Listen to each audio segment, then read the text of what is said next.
Hang on a second. There you go. Hey, Kevin, how are you? I'm good, man. Can you hear me okay? Great, man. I can hear you great. Thanks so much for joining me today. I really appreciate it. Oh, thank you. Hey, listen, Jack, thanks for having me. Pleasure to meet you, my friend. Not a problem, sir. The pleasure's all mine. Kevin, I guess my first question is, what inspired you to create Forever Seeger and pay tribute to Bob Seger's music? Well, Forever Seeger was born, I would say 2020, just around kind of pandemic time. It's the brainchild of myself and my partner, John Jameson, who is our piano player slash MD, and we put this together, and it's been a labor of love for us. Since then, it really took off in 2021. um why, I always, that's a funny question. It's just I always say, well, why not? Like, why not Bob Seger in a world of AC/DC tributes and every other imaginable tribute? I think Bob's music deserves to be played just as loud and proud as anybody else out there. And also the fact that he doesn't tour anymore. He's done. He retired back in when it was 2019, I think it was. So there's um there's still a huge appetite for his music, with Bob's fans, and we're all fans of his music. And if you ever come to get a chance to come to a Forever Seeger show, you'll see it just from the audience. Why? Because the love is there. I mean, it's the fan base is Bob's fans are some of the best fans in the world. Oh, no question about it. And I've seen your videos. I've seen the Forever Seeker website. And Hmm. what can I say? You put a fantastic, magnificent, show, and your singing voice, or basically keeping the legend alive of Bob. Yeah. You do a fantastic job, my friend. Thank you, man. You know what? For me, it's been a passion, project to really do the music and try and do the music, justice live, especially live. Oh, most definitely, most definitely. And yeah, Bob to be 8 years, so I mean, yeah. But then again, look at Steve Miller going on 81, and he's still touring. So I mean, Yeah, some of them are still out there. Some of them go last, some of them are still out there, and some of them are out there maybe longer than they should be. And but someone like Steve Miller, for sure. I mean, the thing about his voice, you're never gonna listen to a Steve Miller song where he's really, like, crushing it range wise. He's had a very nice, comfortable vocal range where he was smart enough to that he can play that music into his 80s. I think some of the artists that are out there, they record this stuff when they're 20, and when all of a sudden they find themselves in their 70s, and it's hard to hit those notes. oh, absolutely. Now our next question is, how do you prepare for your performances to capture the essence of Bob Seger's vocals? Prepare, well, drink a lot of tea. Drink a lot of tea before the show. um it's a demanding show for sure, vocally, for me. But you know what? Pre-show for me is just really just trying to get into the headspace of what I'm about to do.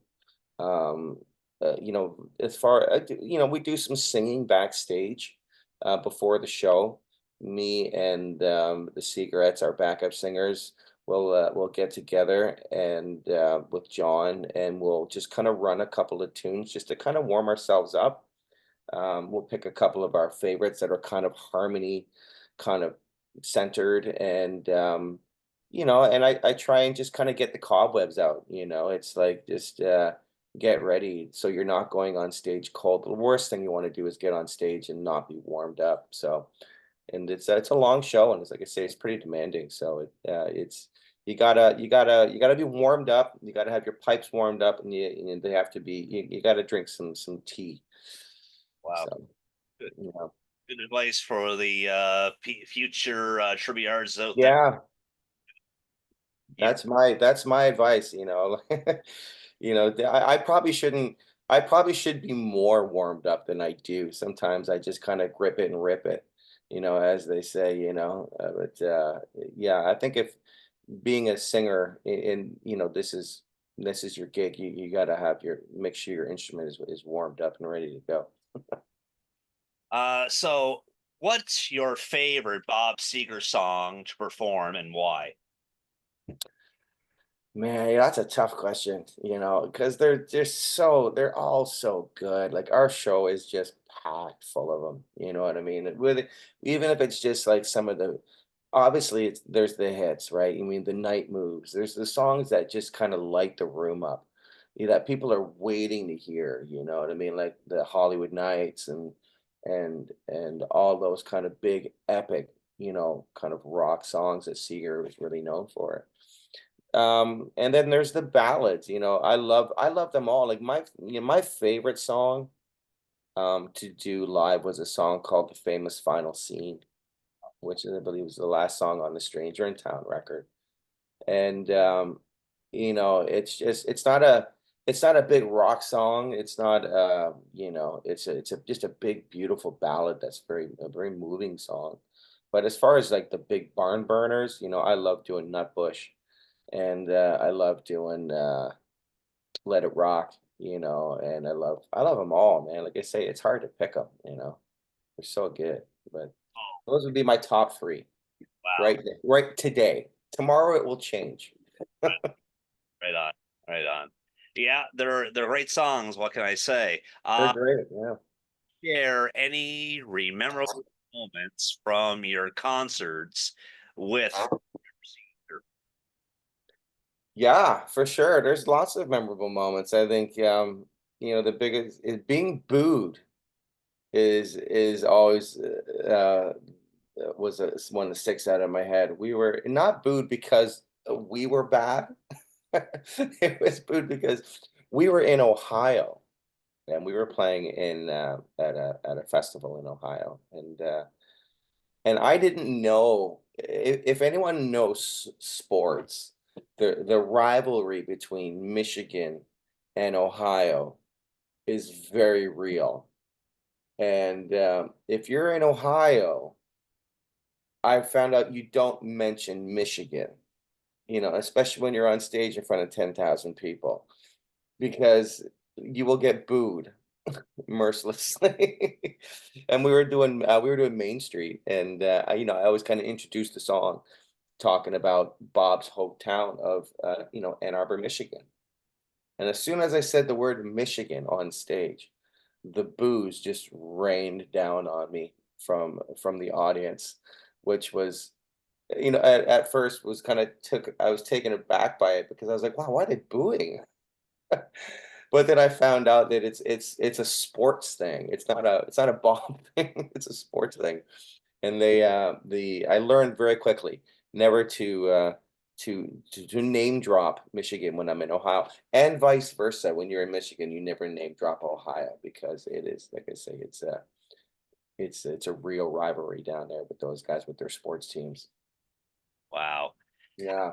How did you develop your striking resemblance to during his 1970s heyday? You know what? This is just me. This is just kind of what I look like, you know. This was just kind of pure happenstance, I think. You know, the most I've ever done to get into character, quote unquote, if you want to call it that, is just kind of grow my beard out. um, but you know, it's you know, to get into to kind of that kind of headspace, you know, this is just who I am, you know, naturally. You know, I'm a performer and I'm a musician and I'm a singer, and I have, you know, I kind of share that kind of same vocal timbre as Bob from that era. So I can hit the notes, you know, I can hit the notes, and I can appreciate who Bob was back in the 70s when he was really at the height of his, you know, kind of rock dominance. You know, he was a force back in the 70s, you know, all that Live Bullet. Nine Tonight, those live records, you can really hear it, you Oh, know. Yeah. no question about it. Hmm. Challenges, Kevin, do you face in recreating the Seeker sound and experience?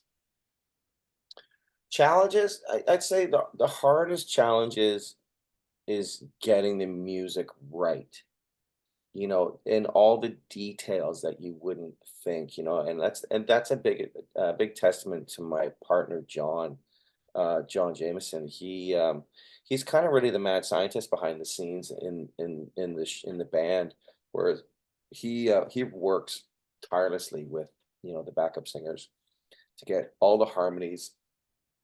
And there's a lot of harmonies in a lot of these songs, and some beautiful harmonies.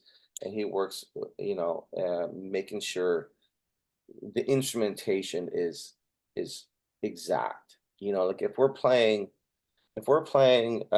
Traveling Man, Beautiful Loser, we're gonna do the live bullet version of that song.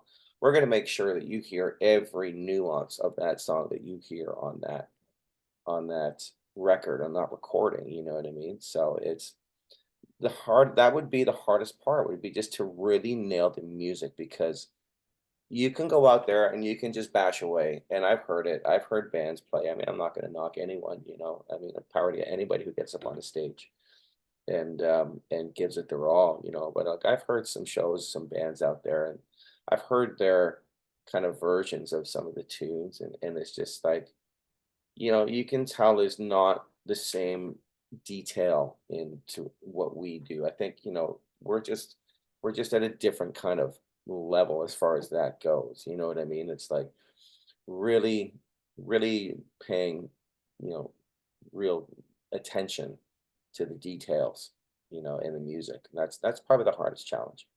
Wow, I can appreciate that. Do you have any pre-show ritual or superstitions? I generally don't eat before a show. That's a big thing, I think, as a singer.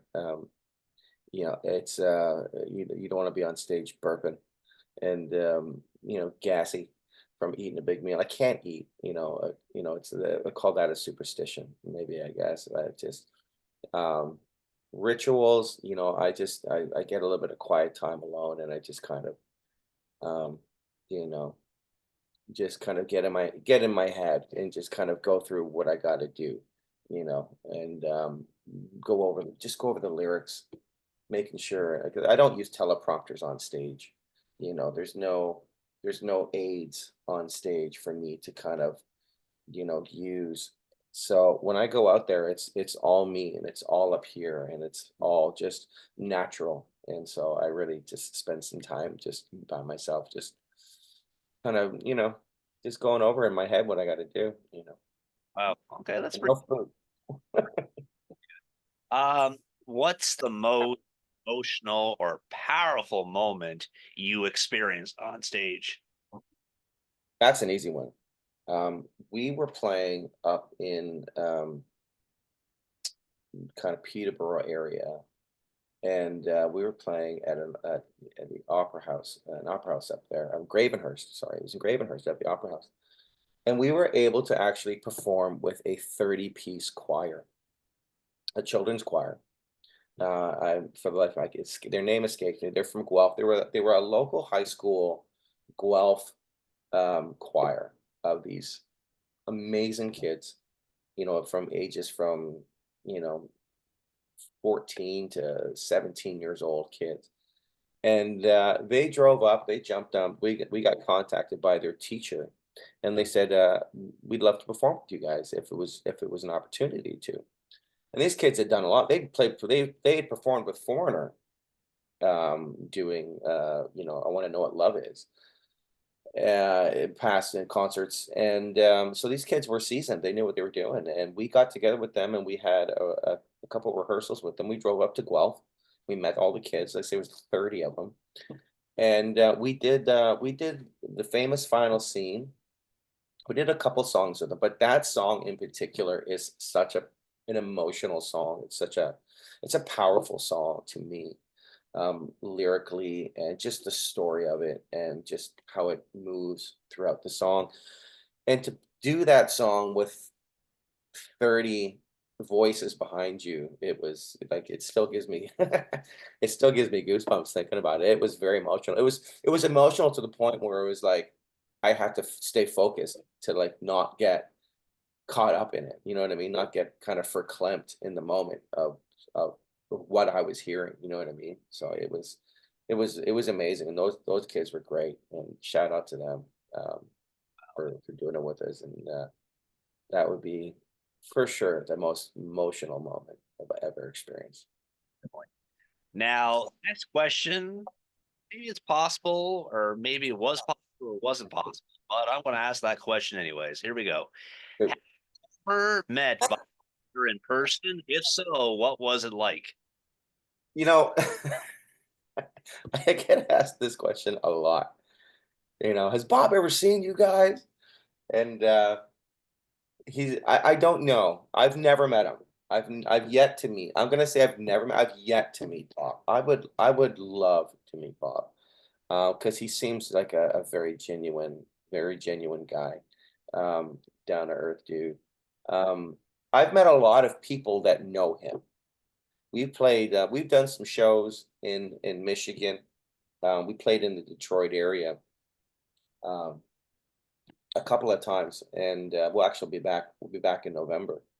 But I think at one of the shows we did, we played, and I met his dentist. I met the lady who walks his dogs. I met the guy who built his house. I've met a lot of people, and on one occasion, we actually had one of the original backup singers from the Silver Bullet Band come out to the show, and she loved us. She's seen us before, and she gave us her seal of approval. Um, but so you know what I mean. We're kind of orbiting around Bob's world, and I hope he does know of us, and I hope he knows that what we do with, as fans, and, with total love and respect for his legacy. Oh, absolutely. I got to laugh when you said you've met his dentist. Yeah, totally. That's just like, that's cool. Okay, right on, right. Yeah, totally. So I hope to one day meet him. And Bob, if you're watching this, you have an open invitation at any time to come up on stage. And the other side of that coin is, though, I wouldn't want to know if Bob was there. People say, "What would you do if Bob came to one of your shows?" I'd be like, "I wouldn't want to know at all." That would be very distracting. Yeah, And yeah. I'm sure Bob would know the same, would feel the same way. Because if I was in a room, if I was doing my thing on stage, or we were doing our thing on stage, and Bob Seger was in the room, nobody would want to see us. They would just want to see Bob Seger, and as would we, Oh, right? So it's like, I'm sure, if he was there, tell me after the show that he was there, and that way I'm not distracted, and the pressure's on if the man's in the room. exactly. Uh, Okay, our next question is, how do you balance paying homage to Seeger music while adding your own flair? Well, you know, I'm me. I think I don't on stage it's all me. We're paying homage to the music by going out there and just giving it everything we got. Everyone on stage just brings it.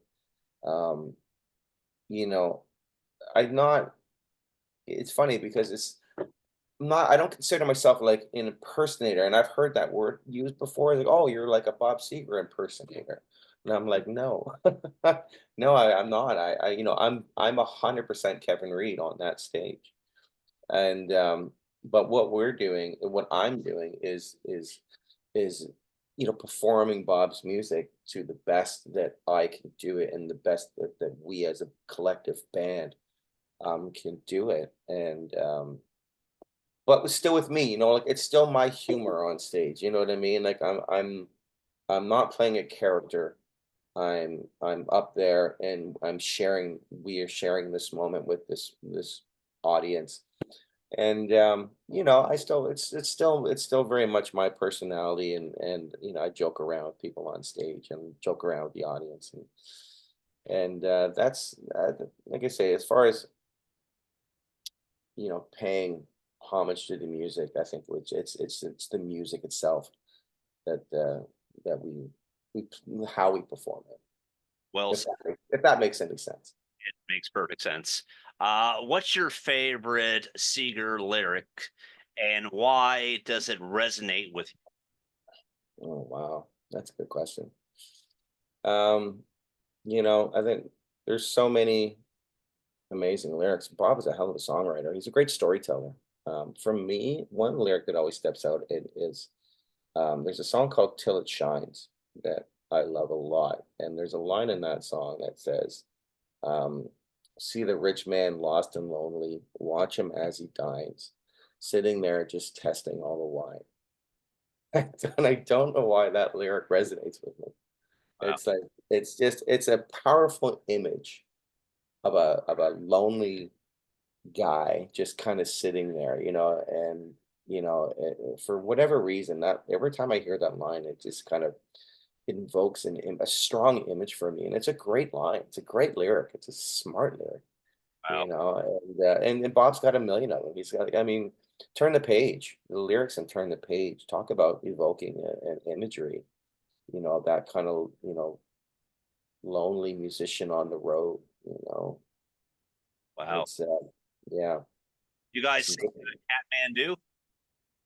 We've done Kathmandu for years. Kathmandu was always our closer. Okay. That was always the closing number of the night, and which was hard because it is the hardest song to sing out of the whole lot. And it was always the last tune. So that was like you kind of have to save up as much, reserve as you can to belt that one out. Yeah. But Kathmandu, we're not doing Kathmandu this year. We're like, we're like, let's give it a break because there's so many other songs that people want to hear and that we want to do. It's like we threw in Let It Rock this year, which is if you listen to the Live Bullet record or the Nine Tonight record, it's on there. And but Kathmandu it's a bring the house down song. People just yeah, man. One of my all-time favorite songs. I love it. I mean, how can you not? It's right out of the gates. It's just like go and killer, and people just get up and they feel it and they dance and they sing along.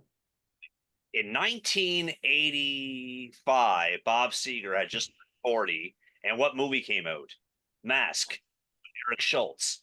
What Oh yeah, Catmandu? Kathmandu, yeah, for sure. Yeah, Bob's had a couple of soundtracks. I mean, Shakedown was his.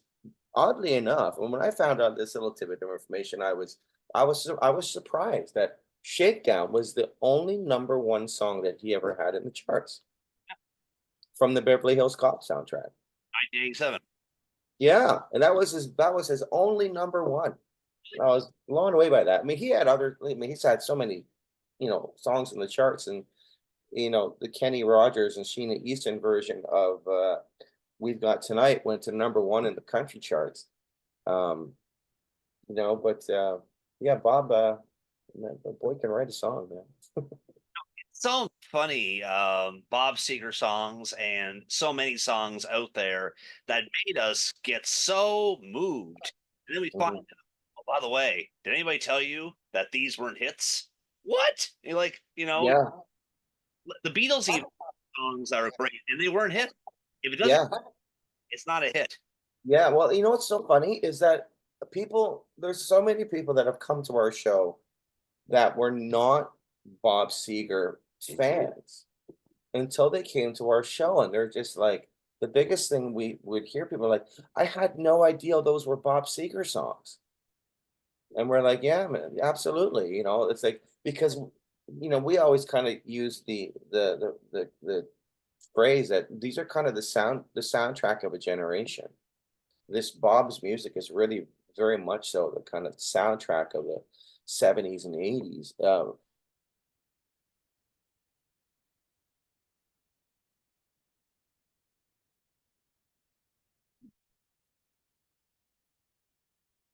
Hello?